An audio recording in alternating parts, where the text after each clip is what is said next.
Hello, everyone. Don't watch that. We're warming up. How's everyone doing today?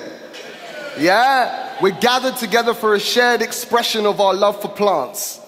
Our love for a biomechanic mechanism that allows us to connect deeper with an ounce of our consciousness. Do we feel that we connect to plants as a way to dive deeper into consciousness? I didn't hear that. Do we feel like we connect to plants to dive deeper into consciousness? Right, we're all here on the same page. For a long time, there has been a massive taboo around plant medicines, psychedelics, and various other sacraments that are used to alter your state of consciousness. Did anyone hear about the burning bush and Moses? Yes? About the transcendent visions he was able to acquire? Well, he was reaching a state, an altered state of consciousness. And then it was written about in a biblical book. So we now are in a day and age where we have access to all of these means in which to arrive at those altered states. But we have to decide if we are willing to bring the keys back to ourselves when we are not existing in those altered states of consciousness, so that we can again access and unlock those possibilities. Do we feel that we have enough keys from our experiences? Do you have a keychain? Has anyone got a key in their pocket for their house? Has anyone got a key? Put your key in the air. Put the key in the air. Does anyone have a key? A key for your house? No? Anyone got one keychain on them? One keychain on them. Great. One keychain. So look, if you look to this man over here, this one in the purple, everyone look at this guy over here. He's got two keys on him. He's got a bottle opener and he's got another key ring for sentimental value.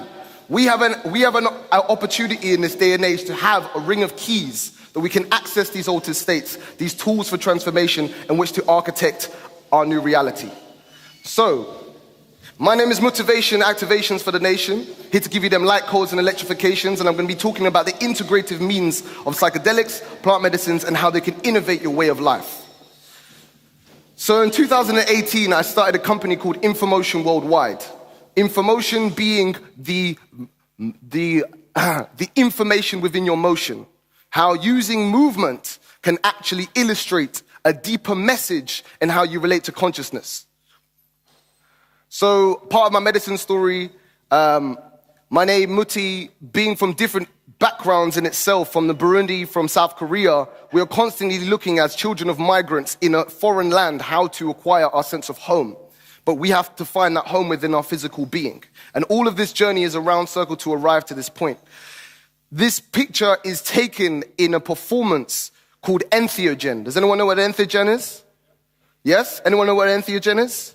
No, it's a sacrament that allows you through either religious or transcendental or psychedelic means to arrive at an altered state that feels profoundly connected to all things. That when in that profound state you feel connected and feel actualized in what you can do. So this photo is taken from entheogen, a piece that I created, a contemporary dance performance piece, a contemporary theater piece, created after an experience of taking plant medicines, of psychedelics.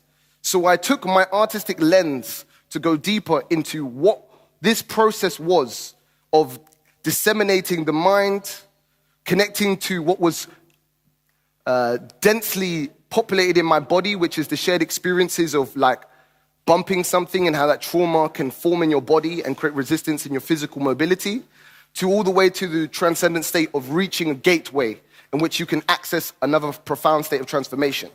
So how myself as an artist have been able to take an experience, an out-of-body experience, a transformational experience, and then relay it as a piece of performance work that could then give people who have not had that experience an insight into its transformational power. We're all here? Yeah? Cool, fantastic. So, the key question with Infomotion is always, who would you be if you could be anything you could be, right? With the ongoing research of epigenetics at this current time, we realize that we have dormant DNA in our DNA, that we have the ability to unlock dormant DNA, ancestral DNA that's been within our capacity, but we haven't had the way to understand it yet. Now, through shared experiences of altered state and optimal performance states, we can arrive to encouraging that to come out in a way that doesn't have to be solely around survival. Because a lot of the times, these instincts, these base codings that are in our DNA, the dormant DNA, plus 70% of our DNA that is dormant and unused, which they say in epigenetics is junk DNA, that in itself, through lived experiences of tapping into death-defying situations of survival, can you now access them? Have you ever heard of the example of a woman, she sees her child under a car, and suddenly she can summon superhuman strength to basically lift up this car and take her child away? Do you understand? Has anyone heard that story? Yeah, you've heard that. So by experiences that challenge your beyond your mental comprehension of what you're possible of, can you now begin to bridge evolutionary standards that were seen as not possible 20 years ago, but are now possible in this day and age? Because we have all this information accessible to us. So information, as you see, medicine, embodiment, alive. We are not just the code, we are also the writers of the code. So what this has been able to do is given me an autonomy. It's given me an autonomy to now begin to reprogram part of my being using these sacrament, using these plant medicine, which Keith is going to talk about, especially a bit more about his work with that, and how that has allowed me the control panel into my life in which I say X, X, B, B, side, side, and then suddenly I can do a tornado wheel kick somewhere all of a sudden. Or I can conjure an ability to express something that didn't know is possible to me before, but until I did that XXBB side kick, now I could access another capacity of myself. So this is what I'm talking about. Flow states. A lot of what we're doing in unlocking the nourishing power of flow states, how we unlock the transformational means of creativity, how creativity and imagination are the thing that stop us at the precipice of really dreaming even further. Has anyone in here had a dream? Put your hand up if you had a dream. Oh, half of you guys are sleeping then. I said, has anyone in here had a dream? Put your hand up. Exactly. And did you feel that that dream was possible? Yes? And if so, what was that base instinct? That base instinct is feeling like, yes, I feel the possibility of what this dream is. But a lot of the time, there's a navigation in the mind that starts to create constructs given to us by society that create obstruction. So with these flow states, yeah, that's cool. With these flow states, I'm getting a time out. With these flow states, can we now begin to unlock some hidden codes within our genomes? Has anyone had a state of flow? Yeah? Yeah? My guy at the back, he was quick to put his hand up. I love that, bro. Because it's about being an enthusiast of flow. How you can surrender yourself into a state in which you're no longer compromising just the mind or the physical form, but also being in the totality of your form. Transformation of energy. And this is what I do a lot in my workshops, which I'll do to the next slide. Pew! Just some examples of how reaching ecstasis flow states, these ecstasy states. We are in a time where the entertainment industry of reaching ecstasy is turning over 20 billion each year. People are paying X amount of money to go to the cinema and lose themselves. They're going to these spaces to lose themselves. But how about paying to find yourself?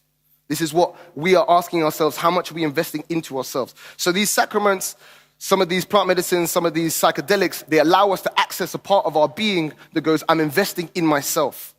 I'm not investing externally, I'm investing within myself. And then you're giving yourself that permission piece, that autonomy, that control panel that you can access and go, let me clear some of those things from when I was 12 years old. By literally sitting in yourself and literally surrendering to what that energy feels like and allowing that to be transposed and transmuted into something positive in your life. So as you see, flow states, ecstasis flow states, they've been worked in top businesses, they've been worked in creating efficiencies or ways that we can connect energy forms and allow them to go forward. Just giving you an example how my company has been able to just create expression on many different realms of creativity by simply working with plant medicines, by working with psychedelics. They have opened my capacity to reimagine this world. So I created a production company that was a multimedia production house experimenting with emerging technologies in which we were delivering VR meditations in a design museum with my brother here, Marv, and a couple other practitioners in a way we can merge technology and meditative experiences to allow you to access some of those possibilities. And now it's available to us with the technology we have. Company information about creative arts and performance, offering art curation and immersive transformational experiences of fashion. When we ask ourselves about flow, we ask deeply to connect to the form of what is immersive. How do we dig deeper into this moment? How do we truly inhabit it and become into the totality? These are things that are accessible to us in working with psychedelics. And I'm just going to quickly round off. Just some small things. But what I was just going to just briefly tap onto the next slide, 4, is just a sense of, through this work, I've been able to travel to different countries. I've been able to do one-to-one sessions, workshops, think tanks, and research and developments for people to go into these altered states in controlled environments, creating dynamic learning experiences for people to reconnect to part of those things, part of those red lines, those tethers that are on the edge of your experience that you need now to pull together to weave your tapestry into your future. So hopefully in this talk, if you would like to speak to me further about how I've been able to do this and actualize that into the creative industry, from fashion to film, and how psychedelics have been a major catalyst in allowing me to access that sense of affirmation and what I can create into this world. We have to remake, we have to redream this world. It takes every single one of us in here to really heed the responsibility we have to remake this world. Otherwise, we will give it to our children a muck and a ruin. Thank you, Muti. That's a very interesting talk. Sorry that we have to keep things moving this time. We have 3 speakers on the panel, so I think we're going to have Victoria up next, and then we'll take some questions at the end, and then you can always catch Muti separately as well after this. Okay, so you ready? Yes. Hi, everybody. I'm Victoria Everest. I'm a health and wellness coach. I support women get fit, get strong, really harness their power. And Shana invited me along actually today to come along and speak about my own personal experience with plant medicines. If I kind of rewind to the beginning of my life, my mum's Turkish, my father's Nigerian, born and bred in London. And I left school about 16 and started working in the IT industry straight away. And I spent the last probably 12 years working for various FTSE organizations, Microsoft, Vodafone, in really senior corporate jobs. When I was 19, I got married and I had my son Ty at 20. And through this period of kind of working and becoming a mum, I'd gained a lot of weight. And not only had I gained weight, I'd also fallen into very unhealthy patterns with my food, my relationship with food. And I just got into a very toxic place. Quite a lot of women, that I coach can relate, but essentially I'd put on a lot of weight. I'd got to, at my heaviest, probably like a size 18 to 20. And even after having my son, I wasn't able to lose weight. I'd also never worked out in my life before. I'd never been to the gym. And I was carrying a lot of excess baggage emotionally. I didn't know what the root of it was. And I tried a lot of different things, diets, fad diets, slimming pills, teas, whatever you call it. And I hit a point in my life, I think it was mid-20s now, working in the corporate space, and I hit rock bottom. I also was drinking and doing drugs as well, synthetic drugs, and I was just in a very, very low place. So low that I actually had to call out for help from my friends and family. And it was actually my ex-boss at the time, and he was like, look, take as much time as you need. And I then checked myself into the Priory, where I received like a 1-month inpatient treatment for addiction, anxiety, depression, and a whole array of mental health issues. So at that point, I think in my life, I was like, completely looking at, therapy and healing from an institutionalized perspective. Rehab was a very eye-opening experience. I'd never had therapy up until this point. It was my first ever experience of actually connecting to my emotions and talking about my feelings. But in the 1 month inpatient stay, there was, I was able to come away with some tools, but I went back to the old patterns again and the old habits, and I struggled. I really, really struggled. I continued the therapy probably for another 3 to 6 months until I met my sister Janita, who introduced me to this alternative way, which was healing through using plant medicine. So I did my first ayahuasca retreat when I was about 24. It's probably about 6 years ago now. And the only way I can kind of describe it from a real life person's perspective is it was 10 years of therapy in one night. It took me straight through my life, almost like a movie, and stopped at this one point and expanded it. And whatever trauma it was, that 12-year-old girl that you referred to, that trauma that I was holding on to, I had to relive it. And also purge this experience and find peace with this experience. Really, really, really tough, kind of first introduction into kind of plant medicine. But I came away from that experience a little bit confused, definitely, kind of first time going in.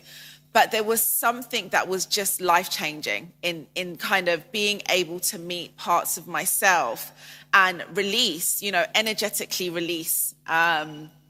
So then fast forward kind of from that first experience to kind of 6 years on and where I am today.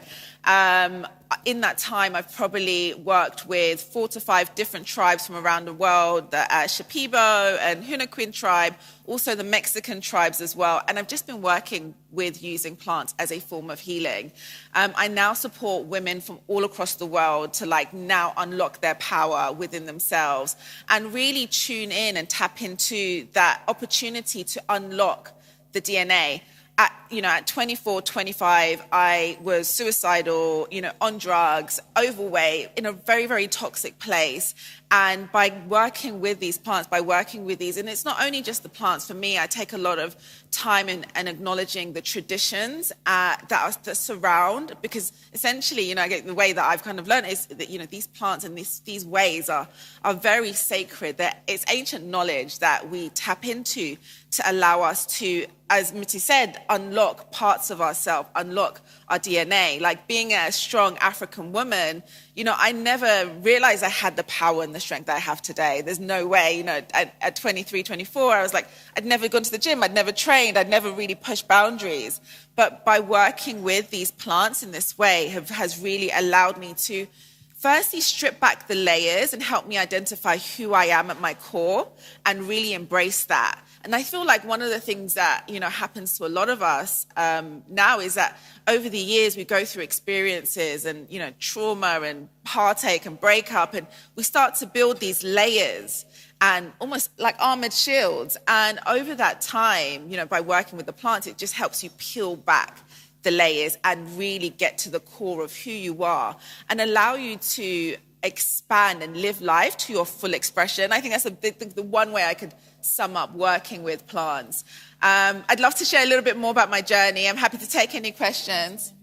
Yeah, happy to take any questions on the panel, but I thought I'd just give you a little brief overview of how plants can actually really save lives. Yeah, thank you very much. Thank you. What a wonderful story. So Keith, over to you. Hi, good afternoon. My name's Keith Abraham, and I'm CEO of a non-profit organisation called the Heroic Hearts Project UK. And we are an independent non-profit organisation that it hopes and aims to help UK military and emergency services veterans gain access to psychedelic therapy in legal settings. So we take, if we're working with ayahuasca, then we would take veterans away to Peru or Costa Rica.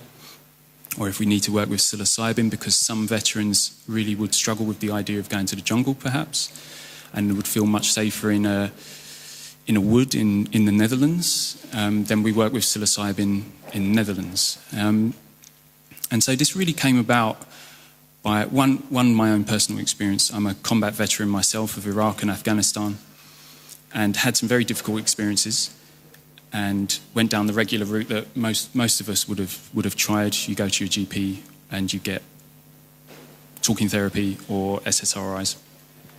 I didn't find any of that really worked. So came to a point in my life where I was moving towards hopelessness, and then was introduced to the idea of plant medicine. Took myself off to Peru, came back, and I say this very lightly and very quickly, but I can say with all sincerity that I left that jungle and I was healed of all of my psychological trauma, which was considerable by that point in my life.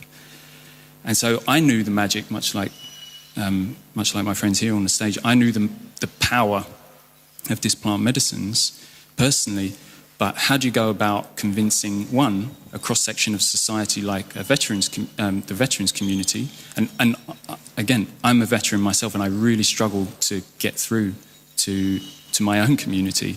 Drugs are bad still for the majority of people, and they won't differentiate between the idea of medicine and recreational drugs, which is another conversation entirely.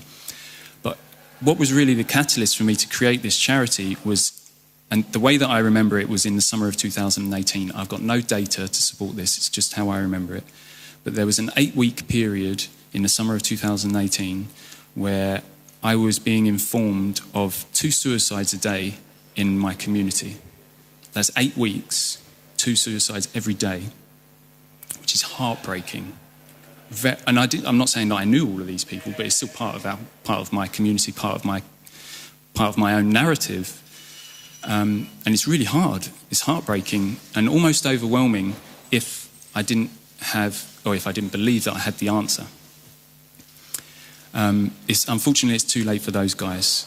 But really, this catalyst was, well, we need to stop people killing themselves. And male suicide, by the way, in this country and in the US is obscenely high.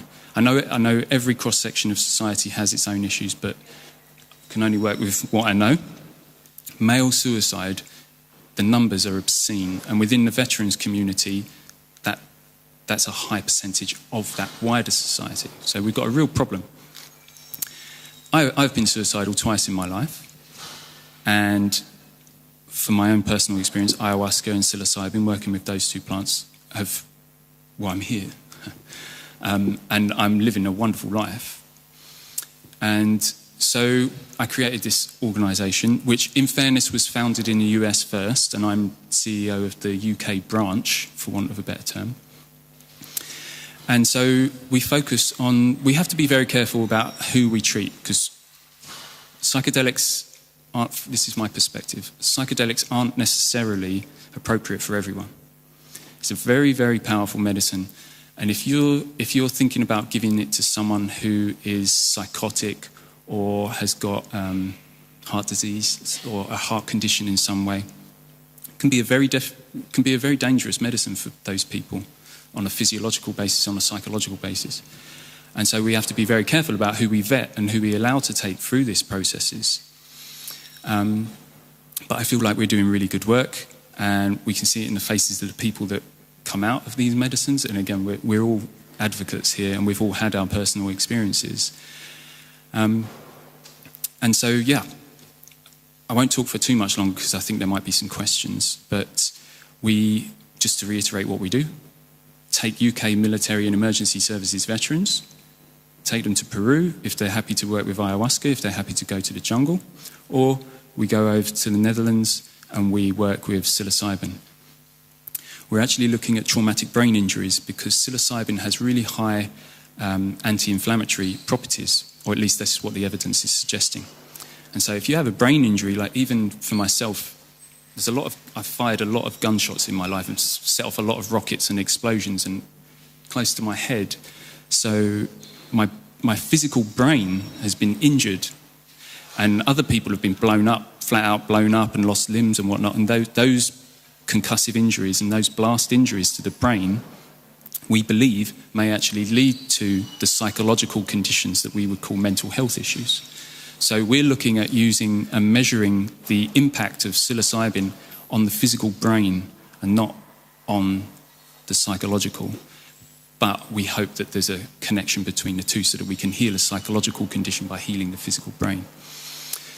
I think I've spoken for long enough. So thank you very much for your time. Thank you. Another fascinating talk, and I'm really excited to hear that you're looking at now physical applications as well as the psychological ones, and a lot of overlap there because you've all had these really powerful experiences. And so any questions for each other or from the audience?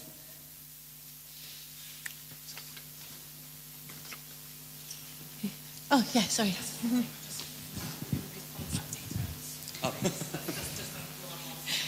Yeah, sure. So have you got anything you would like to share in terms of so how do we contact you? So Heroic Hearts UK, is there? Oh, right. Yeah, Heroic Hearts UK.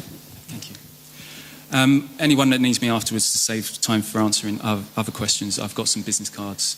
But for the wider, if anyone's interested, you can visit heroicheartsuk.com on the website. You can follow us on social media. And if you like, we can even discuss donations. I'll leave it there. You can contact me on Victoria Everest on Instagram, send me a DM at All Your Body Goals, which is my online coaching platform as well. Muti? At motivation_, or you can get my full name and at gmail.com and ask me any questions. Yeah, and if anyone didn't catch, if you need further details, you can always send me an email, and I've got everybody's contact details as well. So be happy to make those introductions for you. I've got a question for Keith, actually. So within performance and theatre and within ceremony, we see a lot of crossovers of how we create a space for someone to feel safe enough to relive, release, let go of. And I wondered what kind of settings are created for these veterans who have gone through quite grievous trauma. Yeah, that's a good question, actually. It's really important. I would go so far as to say it's fundamental setting, environment, because you do need to be vulnerable in these therapeutic sessions. I, for one, I do lead this charity, so it's I kind of make sure that we focus on the ceremonial, the ritual aspect of this as a therapy. We work far less in the clinical settings. I can understand that would be much more comfortable for many people, to be in a clinical setting with doctors and whatnot. But personally, I feel better in the woods or the jungle. And the people that we work with are still very professional people. They've been working with these plant medicines in the jungle for 20, 25 years. And so we hand over, to answer your question, man, sorry, we hand over that to the experienced professionals, I'm not a professional, I'm just an advocate, Yeah. So we arrange for these guys to go, and then the host deals with that. But again, these are people that have been working with these medicines for many, many decades. And so a safe space is, again, fundamental to the therapeutic experience. That's a great question. Yeah, I think it's really incredible that you are able to bridge those who are in need and then bring them to a traditional space where they can feel safe in something that's been passed down through generations. Yeah, it's hard for them. Yeah, it's hard, but we try, and that's why I go as well, because I'm their side. I'm one of them. Yeah. If you feel like you can trust me, you've signed up for this, so you must trust me somewhat. And the members of our staff, we're going with you. So like hand holding.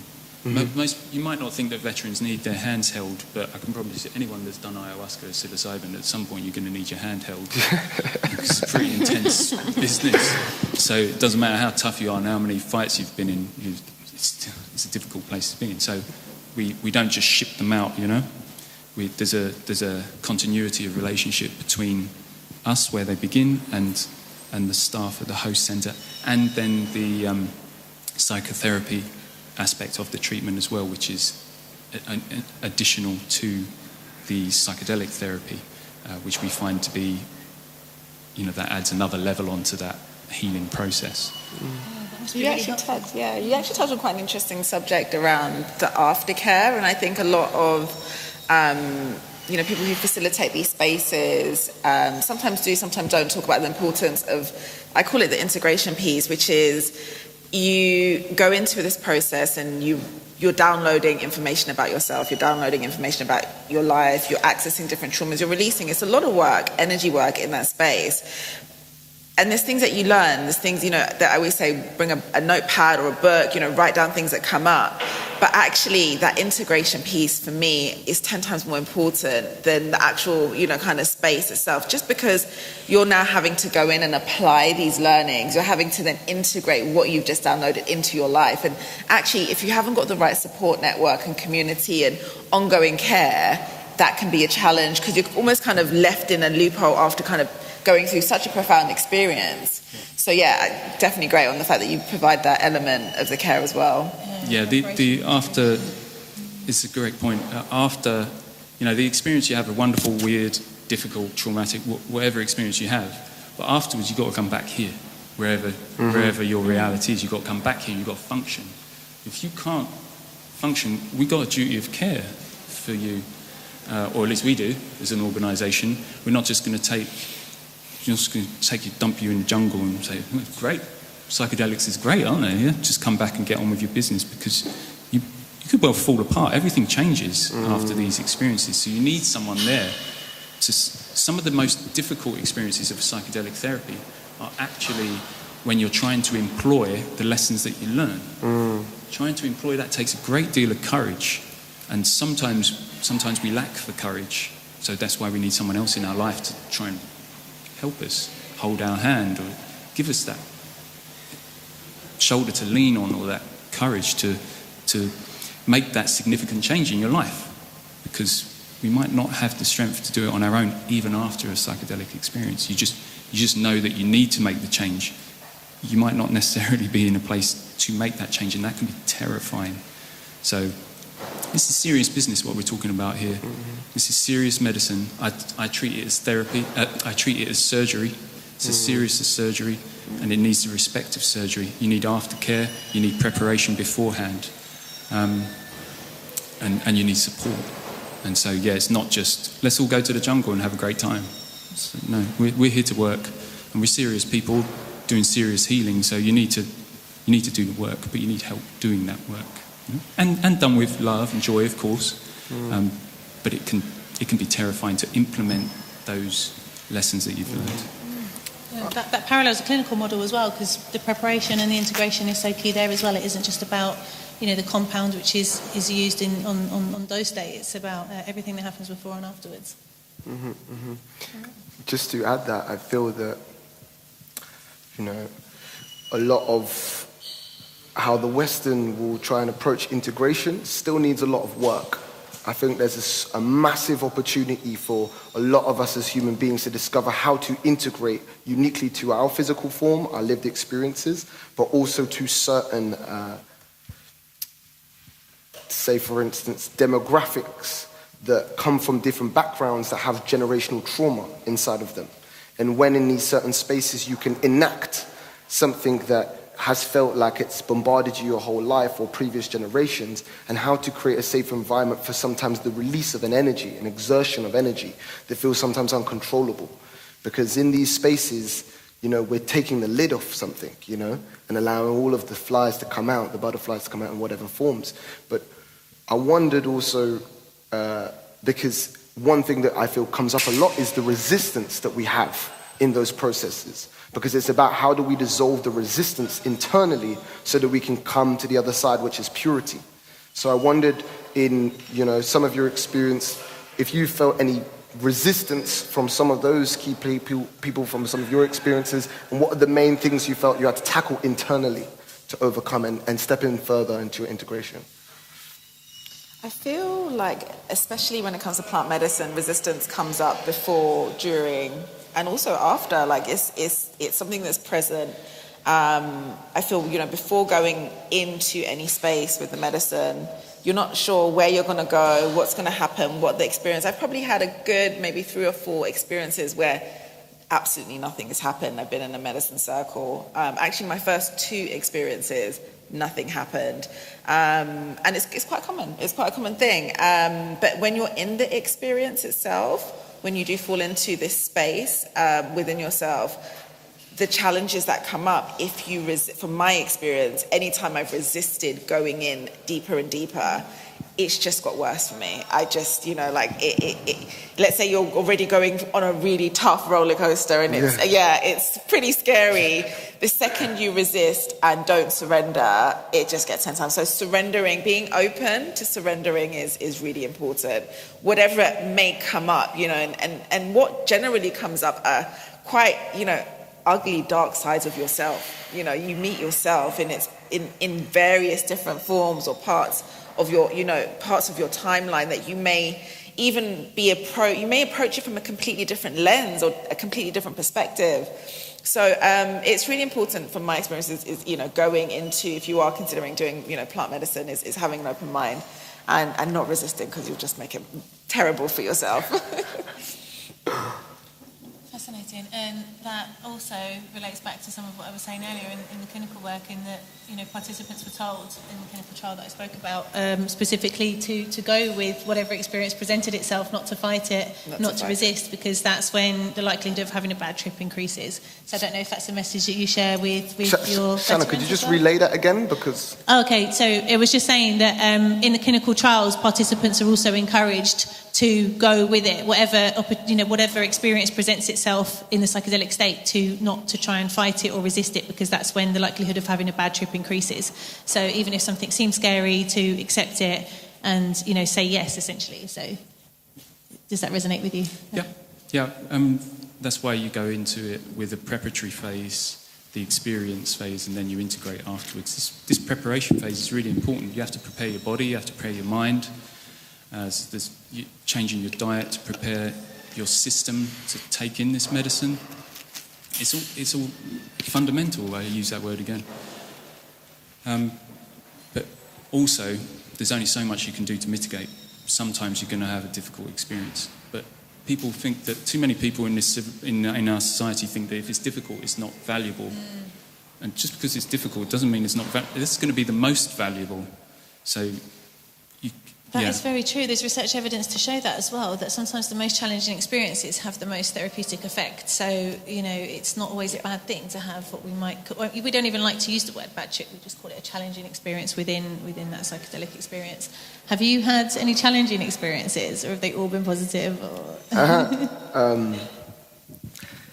Well, part of the journey that we've been able to undergo as being in surgery, and also being able to facilitate a space for that to happen in others, is that there's a few key parts to the journey. You almost like to arc a journey that allows people to have, you know, the opening number, let's just say. The point in which the villain is trying to take you away, and then everything feels completely in despair, and then suddenly you rise out of it and behold a bouquet and a horizon.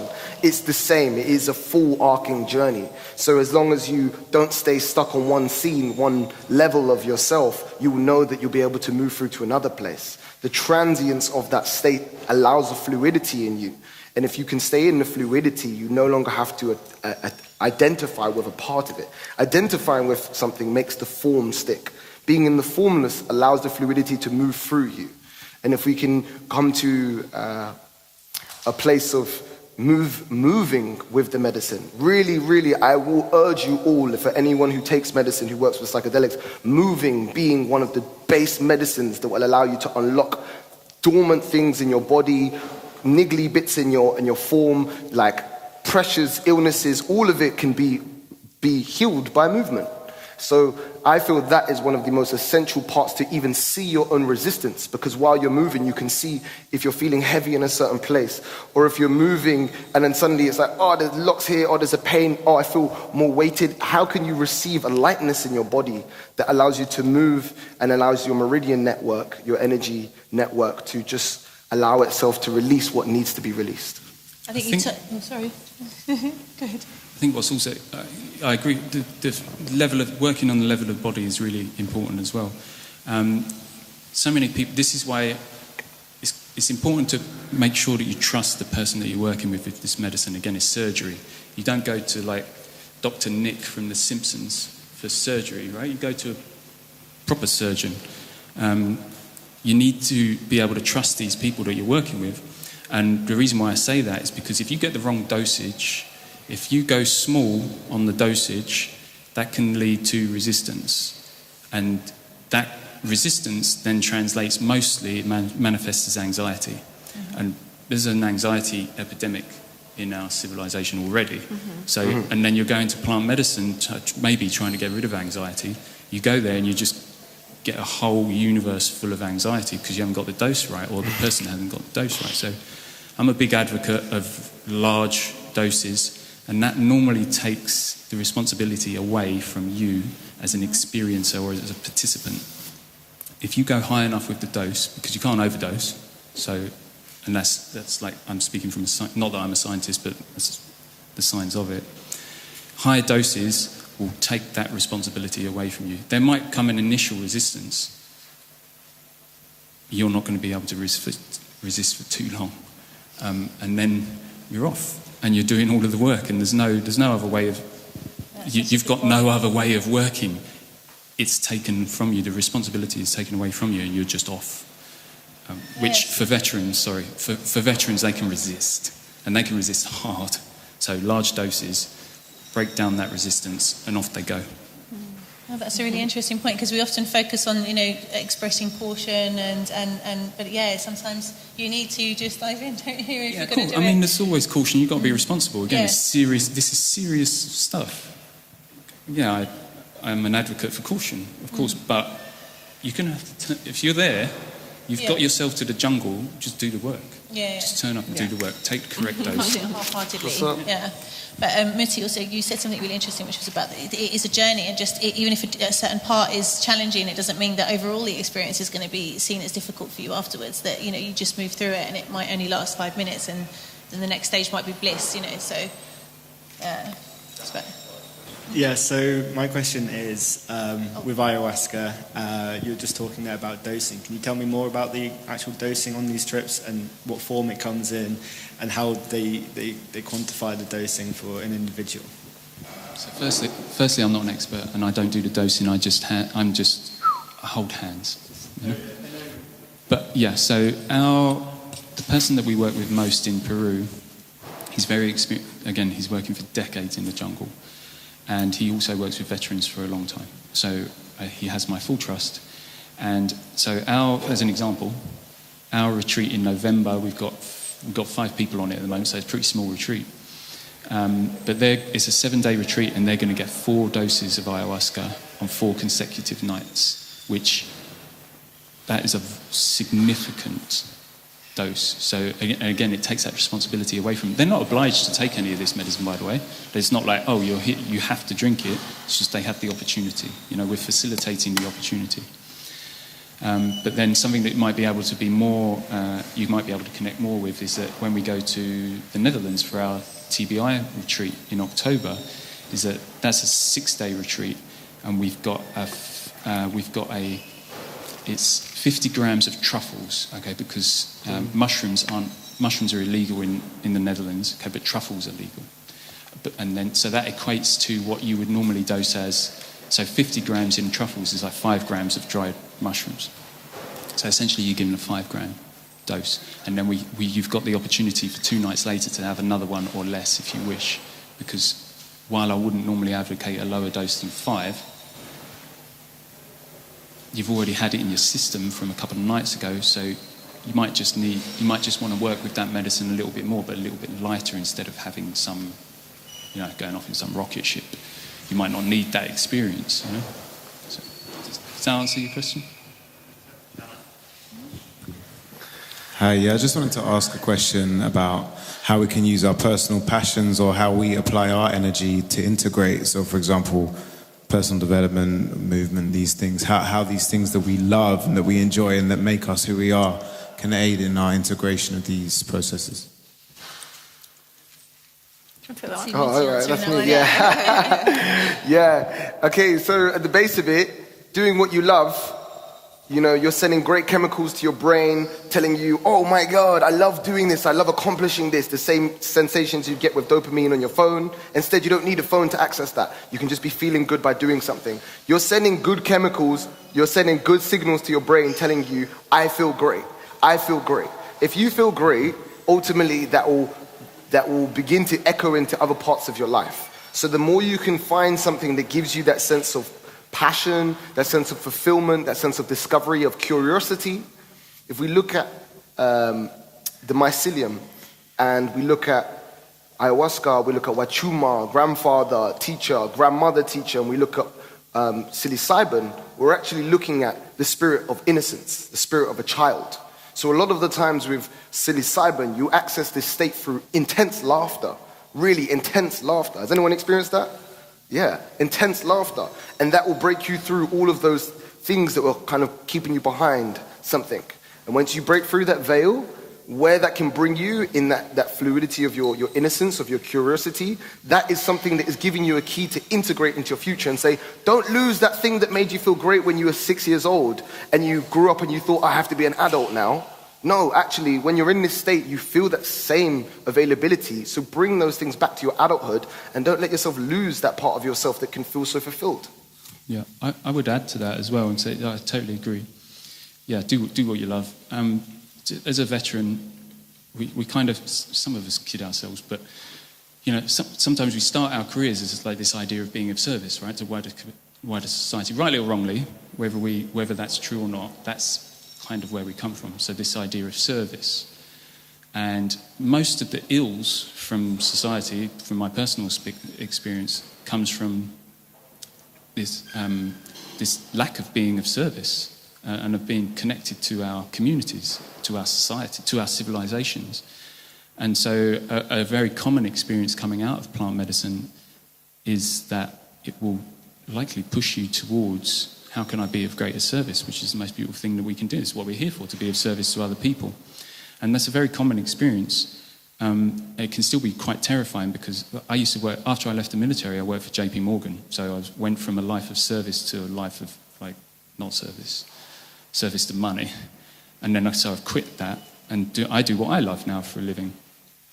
But it can be terrifying to make that leap. Again, we were talking about how difficult it is to integrate. But what I see a lot of when we work with plant medicine is that when you get that initial, I really want to be of service, how can I be of service? And we've all got something like that 6-year-old, or something that we didn't do, or something that we lost, or something that we hid, normally opens that box. And then you might need some guidance and some help about, well, how can you don't have to quit your job at JP Morgan and go and live in the woods. You can still do your normal job and maybe volunteer, or you can do weekend workshops for something that is dear to your heart, like movement. I work in movement as myself, but that can be a terrifying leap from, we've still got to pay rent and mortgages, right? And we've still got kids and families that we've got to look after. So it's how do you bridge that gap? And that, so it doesn't have to be giving up something and changing everything. It can yeah, just you don't. be adding something. Yeah, you don't have to burn everything down. Yeah. I've actually used that example myself, like in my own personal journey as well, spending kind of 12 years being of service to the money, as you said, bills, and getting to a point, I think it was about 2 years ago, where I was like I've gone on too far of a journey not to be able to kind of share and empower. So while I was still employed, I went online and became a certified health coach, and last year August I took the courageous decision to quit my job, and now I've not looked back since. From everybody that I've met that's been involved with taking or being part of using plants to heal, there's always a thread where you can pull through where they are now impacting the community. Last year through lockdown, when lockdown ended, I started up a charity called You Gotta Go Collective, which was all around empowering women, connecting women from all across the country. We first started doing online workshops where we're supporting women, get a better understanding around nutrition and movement and health. And then we started to do retreats, and we ran 3 retreats last year. We had a whole bunch of different activities, but it was all around kind of impacting that community. And that was a message that came through me through one of my journeys, this is the work you need to do. Whatever it takes, go and do it. And if I told a normal person, they'd be like, you're probably dreaming, but it came into fruition. So there is genuinely something magical around, the essence of community, going back into service and delivering impact. It's not just a case of, oh yeah, I've got my healing done, you continue to do the work and serve. Yeah, I think this panel that's something that's come through from all of you, is that it's a lot about sharing with others and passing on the benefits of those experiences.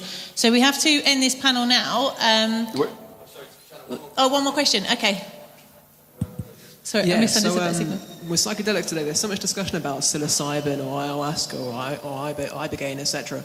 And I'm wondering if we're underrating cannabis as an entheogen.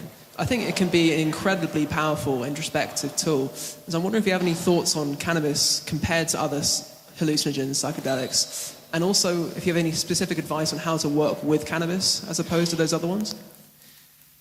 Good question. Okay, I'll go. Yeah, he's a cannabis expert. I'm the snooter. No, I'm joking.